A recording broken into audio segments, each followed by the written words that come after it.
Iran में जो incident था इन शॉर्ट ब्रीफली वो ये था कि मैं वहाँ पहुँचा था शूट करने एक ट्रैवल सीरीज़, और मेरे पास एक ड्रोन था जो कि as per paper rules illegal था वहाँ पे ले जाना। बट मैं ऐसा सोच करके नहीं गया था कि मैं वो उसको ले करके जाऊँगा। मेरे पास हमेशा ही ड्रोन होता है, किसी कंट्री में अलाउड होता है, किसी कंट्री में नहीं अलाउड होता है। तो एयरपोर्ट पे वो रख लेते हैं, जिन भी कंट्रीज़ में अलाउ नहीं होता वो एयरपोर्ट पे रख लेते हैं, फिर जब आप एग्जिट करते हो तो वो आपको दे देते हैं। ईरान में मेरे साथ ऐसा नहीं हुआ, उन्होंने देखा ड्रोन और मुझे ले करके अंदर जाने दिया। तो मुझे लगा कि बाय डिफ़ॉल्ट मैं समझ गया कि शायद पेपर पे अलाउड नहीं है, लेकिन शायद अनऑफिशियली इन लोगों को कोई फ़र्क नहीं पड़ता, ये जाने दे रहे हैं। ये करके मैं अंदर ले करके चला गया और बहुत सारी जगहों पे मैंने शूट किया, बहुत सारे वीडियोस भी ड्रोन के आए ईरान के। लेकिन एक जगह थी बलूचिस्तान, जहाँ पर एक एयरपोर्ट पे ट्रांजिट के दौरान वो ड्रोन जब स्कैन हुआ तो उन्होंने उसको कॉन्फिस्केट कर लिया और उन्होंने मेरे ऊपर चार्जेस लगाए कि ड्रोन लेकर के इस देश में आना इलीगल है, आप एक इलीगल काम कर रहे हो। ईरान में थोड़ा सा लॉ का प्रॉब्लम है, लॉ किधर भी इधर उधर जा सकता है। तो उस चक्कर में इंडियन एम्बेसी से मैंने जब बात करी तो उन्होंने कहा कि यहाँ कुछ भी हो सकता है, पहले भी ऐसा हो चुका है कि ड्रोन के चक्कर में ट्रैवल ब्लॉगर्स अरेस्ट हुए हैं, आप भी हो सकते हो, और इसके शायद बहुत ज़्यादा चांसेस भी थे। तो मैं इस वजह से मुझे वहाँ से निकलना पड़ा। And this is the whole story what happened until the last episode. उसके आगे क्या हुआ, मैंने एक लॉयर हायर किया, क्योंकि मैं ईरान में कहीं, क्योंकि मैंने कुछ भी गलती नहीं करी थी।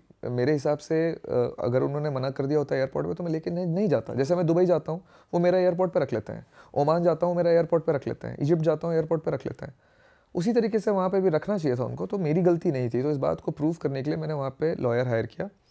बहुत ही कमाल की लॉयर थी वो, और काफ़ी लंबा चला ये, करीब 2.5-3 महीने चला ये केस। और उसके बाद फाइनल रिज़ल्ट ये आया, काफ़ी अप्स एंड डाउन्स हुए, काफ़ी हमने फ़ाइट करी।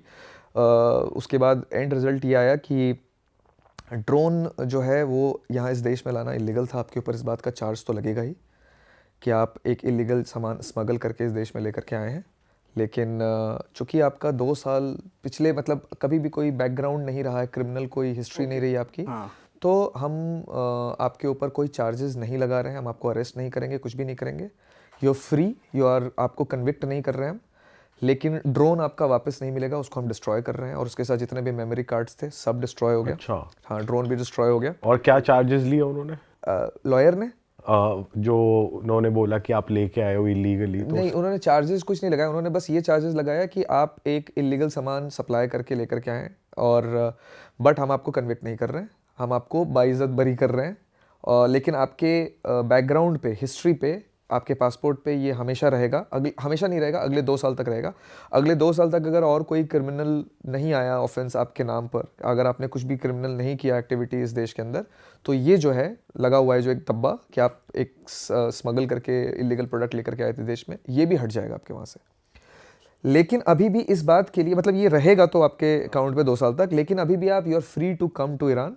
आप पे कोई लीगल चार्जेस प्रेस नहीं होंगे, क्योंकि आपका कोई क्रिमिनल बैकग्राउंड नहीं है। ये गलती से हुआ है। लेकिन आपका ड्रोन आपको वापस नहीं मिलेगा, और ड्रोन तोड़ दिया गया मेरा। जो मुझे नॉलेज मिली है कि ड्रोन आपका तोड़ दिया गया, डिस्ट्रॉय कर दिया गया। अब हुआ है नहीं हुआ है कोई नहीं जानता, लेकिन this is what officially, this is what has been told to me. दोस्तों, इससे पहले हम पॉडकास्ट को आगे बढ़ाएं, मुझे आपसे कुछ बात करनी थी। जैसा कि आपको पता है, हमें वीडियोस बनाते हुए 10 साल हो गए हैं, और इन 10 सालों में हमने यूट्यूब, इंस्टा और फेसबुक पे काफ़ी सारी ऑडियंस गेन करी है। बहुत सारे लोग हमसे पूछते हैं कि अब कंटेंट क्रिएशन बहुत चैलेंजिंग हो गई है, बहुत ट्रिकी हो गई है, बहुत सारे क्रिएटर्स आ गए हैं, तो अब अगर हम शुरू करें तो हम सोशल मीडिया पे कैसे ग्रो कर सकते हैं। तो हम पर्सनली तो सबको गाइड नहीं कर पा रहे थे, लेकिन हमारा बहुत मन था कि हम दिल से सबकी हेल्प करें सोशल मीडिया पे ग्रो करने में। हमने जो इन 10 साल की जर्नी में सीखा वो सब आपको बता पाएँ, तो उसी के लिए हमने एक छोटा सा कोर्स बनाया है, जिसमें हमने अपनी इन 10 साल की जर्नी में जो चीज़ें सीखी और जिन चीज़ों को क्रैक करके फॉलोअर्स गेन करे, सोशल मीडिया पे बने रहे, सस्टेनेबल रहे, ग्रो करा, वो सारी टिप्स और ट्रिक्स हमने उस कोर्स में दी हैं।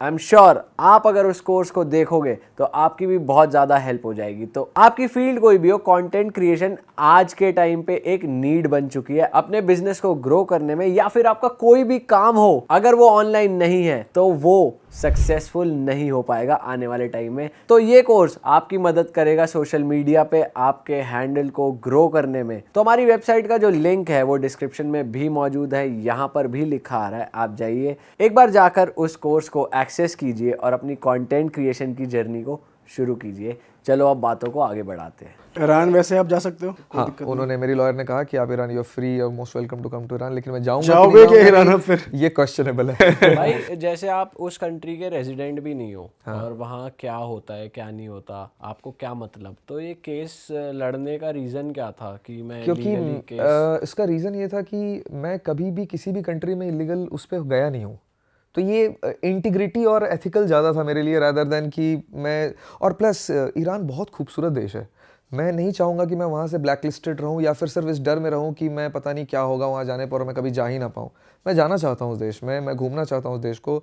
One of my favourite countries in the world है। एक इस इंसिडेंट के अलावा, और इस इंसिडेंट में भी एक्चुअली मैं इसको गलत नहीं कह सकता, बट इतना प्यार मिला है उस देश में मुझे, लोगों से इतना प्यार मिला है मुझे उस देश में, और इतना कमाल का खाना है, इतना कमाल का लैंडस्केप है, क्यों नहीं जाऊंगा वापस। सही बात। तो इसलिए मैं चाहता था कि मैं लीगली ऑन पेपर अपने आप को बिल्कुल क्लियर करूं उस देश में, ताकि मैं जब भी फ्यूचर में जाना चाहूँ वहाँ पे जा सकूँ, and that purpose is definitely solved. But इसमें ऐसा हो सकता है कि जैसे आप कहीं और जा रहे हो किसी और देश में, तो आपको कुछ दिक्कत आ सकती है, ऐसी पॉसिबिलिटीज आई है? Don't think so, because generally वैसे भी नहीं होता है बहुत, अनटिल अनलेस बहुत सीवियर कोई चार्जेस ना लग गए वहाँ पे। इतना सीवियर था नहीं, लेकिन अगर आपके ऊपर बहुत सीवियर चार्जेस लग जाते हैं तो वो इंटरपोल या इस तरह की जो भी एजेंसीज हैं उनमें आपस में शायद इंफॉर्मेशन शेयर करते हैं, बट उसमें भी ईरान नहीं करता होगा, क्योंकि ईरान इतने सैंक्शंस हैं वेस्टर्न वर्ल्ड के साथ कि मुझे लगता नहीं है कि वो इतनी इन्फॉर्मेशन शेयर कर सकता होगा दूसरे लोगों के साथ। तो मुझे नहीं लगता है कि इस वजह से मुझे किसी और देश में कभी कोई प्रॉब्लम होगी या होती, बट फिर भी ईरान मुझे चाहिए था कि ईरान में मैं एकदम क्लियर हो जाऊँ भाई, वहाँ तो मैं जाना है बट मुझे। जैसे आपने लास्ट टाइम बताया था कि ड्रोन आपने फ्लाई कर दिया था एक रिस्ट्रिक्टेड एरिया एरिया में, के ऊपर। वो वाली चीज़ नहीं थी। एक्चुअली वहाँ पर मिलिट्री बेस है, लेकिन उन्होंने जब मेरे वो देखे फुटेज देखे तो जज ने बोला कि कोई भी आपत्तिजनक फुटेज इसके अंदर नहीं है, क्योंकि मैंने कुछ भी शूट नहीं किया था।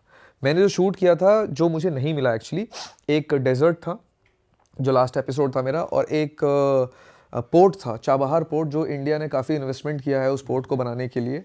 तो मैंने उस पोर्ट के कुछ ड्रोन शॉट्स लिए थे जो मेरे पास कभी नहीं आए, मैं क्योंकि उनका बैकअप लेने से पहले वो ड्रोन कॉन्फिस्केट हो गया था। तो सिर्फ ये 2 एपिसोड मेरे पास नहीं आए, और जो आगे मैं शूट करता वो नहीं आए।